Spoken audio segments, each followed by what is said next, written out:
नमस्कार। मैं पंकज कुमार दोस्तों, आज फिर से हम बात करेंगे केंद्रीय विद्यालय संगठन में लिस्ट 2 से रिलेटेड एडमिशन से। और इसी वीडियो में दोस्तों आज हम बात करेंगे केंद्रीय विद्यालय संगठन में लिस्ट 3 आएगी या नहीं आएगी, कौन कौन से स्कूलों में आएगी, कब आएगी, आनी चाहिए या नहीं आनी चाहिए, इसके आपके आपके भी हम पॉइंट ऑफ व्यू जरूर लेंगे। तो दोस्तों सबसे पहले तो मैं आपको शुभकामनाएं देना चाहता हूं कि आपका आई होप आपके बच्चों का नाम सेकेंड लिस्ट में आ चुका होगा, कि सभी केंद्रीय विद्यालयों ने अपनी सेकेंड लिस्ट जारी कर दी है। जैसे जाके आप स्कूल में भी चेक कर सकते हैं और उनकी वेबसाइट विद्यालयों में भी चेक कर सकते हैं। जैसे आप देख रहे हैं, मैं आपको एक विद्यालय की यहाँ पे वेटिंग लिस्ट दिखा रहा हूँ। यहाँ पे पीएम श्री केंद्रीय विद्यालय नंबर 3 दिल्ली कैंट मेरे स्कूल की, ये सेकेंड शिफ्ट की है।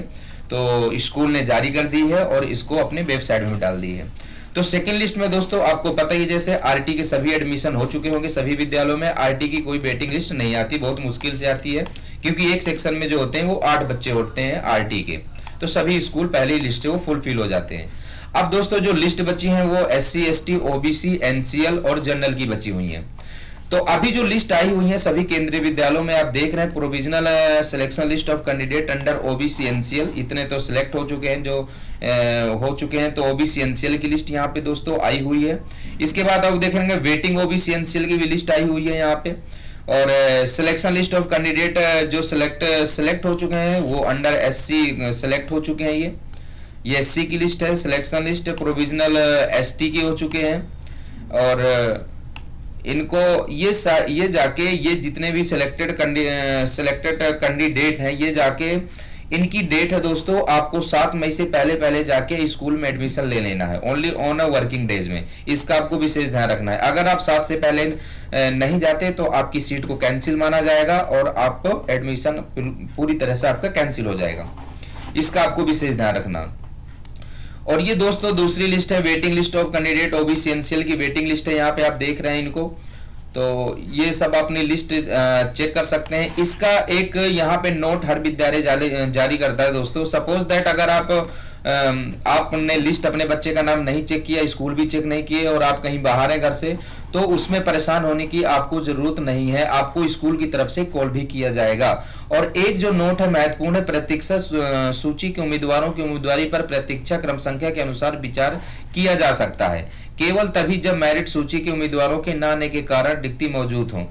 अब इसमें नाम होना मतलब देखो दोस्तों, ये प्रोविजनल सिलेक्टेड है, ऐसा नहीं है कि एडमिशन फिक्स ही है। वो डिपेंड करता है कि किस बच्चों ने, अगर मेरिट सूची में कुछ बच्चे हैं जिनका एडमिशन दूसरे स्कूल में हो गया, वो जाके दूसरे स्कूल में उन्होंने एडमिशन ले लिया है, तो आपके नाम पर विचार किया जा सकता है। तो इससे हर विद्यालय से आपको कॉल भी आएगा, परेशान होने की जरूरत बिल्कुल भी नहीं है। इसका आपको विशेष ध्यान रखना है। Waiting list under SC category की है। ये देखो SC कैटेगरी की यहाँ पे आई।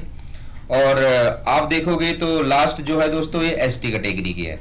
ठीक है, जनरल कैटेगरी की यहाँ पे नहीं है दोस्तों। तो जहां तक जनरल कैटेगरी की बात है, तो अब हम बात कर लेते हैं क्लास 1 की थर्ड लिस्ट की। तो थर्ड लिस्ट दोस्तों वो आएगी 8 मई को। ये सबको पता ही है, मैंने अपनी पिछली वीडियो में सभी वीडियो में बता रखा है कि 8 मई को जो थर्ड लिस्ट आएगी है। इसमें उम्मीद है कि जनरल कैटेगरी के जो कैटेगरी 5th में, इसमें सभी बच्चे की लिस्ट आएगी। तो जनरल कैटेगरी की जो थर्ड लिस्ट है वो तो देखो दोस्तों, जहां तक मोस्टली आनी ही है, हर स्कूल में आनी है वो, चाहे 1 सीट के लिए चाहे 2 सीट के लिए। अब डिपेंड करता है वेटिंग लिस्ट, अगर किसी की ज्यादा वेटिंग लिस्ट है तो क्लियर होगी या नहीं होगी। बहुत पेरेंट्स की इंक्वायरीज है कि सर मेरी वेटिंग लिस्ट इतनी है, क्लियर होगी या नहीं होगी। तो दोस्तों अगर किसी की वेटिंग लिस्ट सपोज दैट 800 है, तो 800 देखो क्लियर होना बिल्कुल नामुमकिन है।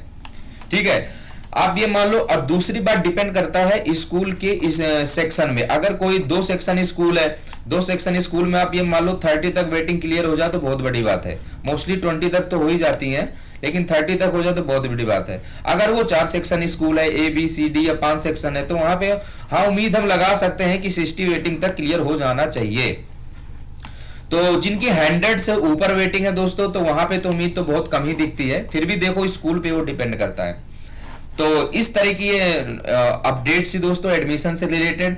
अगर मेरा चैनल मेरी वीडियो अगर आपको पसंद आ गई हो तो मेरी वीडियो को लाइक कीजिए और चैनल को सब्सक्राइब कीजिए और अपना डाउट कमेंट बॉक्स में लिखना ना भूलिए।